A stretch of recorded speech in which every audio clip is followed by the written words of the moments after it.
Mga kaibigan, welcome back. Napakaganda ng pag-uusapan natin sa laban ni Kai Sotto ngayong araw. Napakainit, kala ko talaga magsusuntukan. Kaya naman si Kai Sotto lalong ginanahan, binangga ba naman, pinitik pa ng isa. Halika kaibigan, pag-usapan po natin. So eto na mga kaibigan, ang very entertaining na laban nila Kai Sotto ngayong araw. Wala si Domboya, injured naman etong si Martin ang papalit sa kanya from New Zealand, si Jordan Ngatay. Mga kaibigan, eto na, pag-usapan natin, panoorin natin mabuti. Kai Sotto napalaban talaga sa game na ito, kaya naman alam naman natin pag ganyang mga bagay lalong ginaganahan si Kai. So eto, first quarter, tingnan muna natin yung ilan sa ginawa niya sa game na ito. Kalaban pala dito ni Kai yan mga kaibigan, yung dumepensa sa kanya, kinaya yung depensa medyo maliit, si Trikel, multi-MVP yan at mythical 5 sa NBL at the same time champion siya sa kakatapos lang na season sa NBL. So ito mga kaibigan, makikita natin dito ang ilan sa ginawa ni Kai. Defender niya dito, ayan makikita natin, naalala ko si Mick Pinisi, late reaction. Mga kaibigan, talagang mukhang target nila si Kai dito. Pinipiskal nilang maigi kahit nito si Mika o yung si Brock Motum na Australian. Talagang gustong-gusto nila sila parang mapikon si Kai o talagang masira ang laro ni Kai. Nabitawan ni Kai yun. Kasi alam naman natin na yan, kulang sila sa tao dito sa game nito. Undersize sila dito. Talagang maliliit sila. Si Kai lang talaga ang ginagawa nilang paraan niya. No? Hinila niya si Kai. Nakatalikod si Kai, hinila niya. Tapos siya pa yung magagal. Parang pinipiko nila si Kai. Gusto nilang ma-eject si Kai dito. Buti. Nagustuhan ko talaga dito yung maturity ni Kai. Talaga nakapagtimpi siya. Siguro naisip niya mahirap na. Baka pinipiko ng mga to. Mahirap. Pag nawala si Kai, wala. Talo na talaga sila kasi wala na silang big man.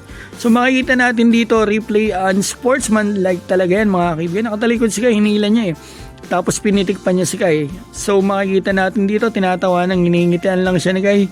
So eto, tingnan natin, naka-block pa dito si Kai. Nagulat ako, dalawa lang yung blocks na na-record dito kay Kai. 3 or 4 blocks siya dito dapat sa game na ito. So ito, niscorean niya si Kai dyan pero foul. Na-foul si Kai doon. So ito naman, another heated moments mga kaibigan. Kita natin dito. Susura, napakainit. Si Matthew, kababayan din natin yan.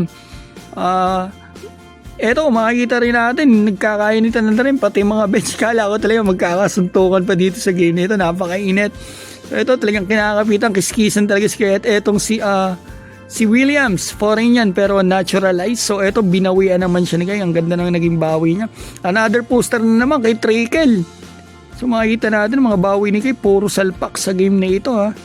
Kaya naman, iyak na naman yung mga basher dyan, buti nga sa inyo. Ang titigas nyo kasi mga basher, kababayan natin to, dapat sinusuportahan nyo. So ito, makikita natin mga ginawa ni Kai dito. Ang alam ko, siyang leading scorer, makikita natin yung overall stats mamaya. So ito, assist dito kay Kai. So grabe grabe yung physicalin sa game na ito. Talagang kinikiskis nilang maigi si Kai. Pero ito, ang ganda ng trust ni Kai dyan. Nice one.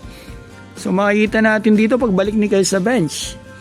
Mamaya, yan, malapit na mga kaibigan. Tingnan po ninyo, nakita ko sa ibang angulo. Kasi binangga niya si Kai dito, pabalik na sa bench, talagang nilapitan niya, binangga pa. Talagang matanda na yan mga kaibigan, 38 years old pero sobrang laki din.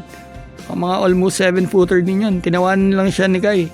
Mukhang alam ni Kai yung plano nila. Mukhang gusto nilang ma-eject si Kai, mapikan si Kai, masira laro o ma-eject sa game na ito. 11 points na si Kai, halftime pa lang mga kaibigan. 40-41, yan ang score natin. So makikita natin dito yung stats nila. Talagang maliliit sila kay Sotto rito. Buti nakatulong din kahit papaano etong si Jordan Ngatay. So ito, bumawi na naman si Kai ng salpak dito. Sinalpakan niya itong si Mika naman. So tingnan natin yung another angle dito kay Clemons. Maganda yung ginawa dito ni Clemons Ganun lang naman kadali, puro ganun love pass kay Kai. Yan, Jordan Ngatay, buti nakapuntos na.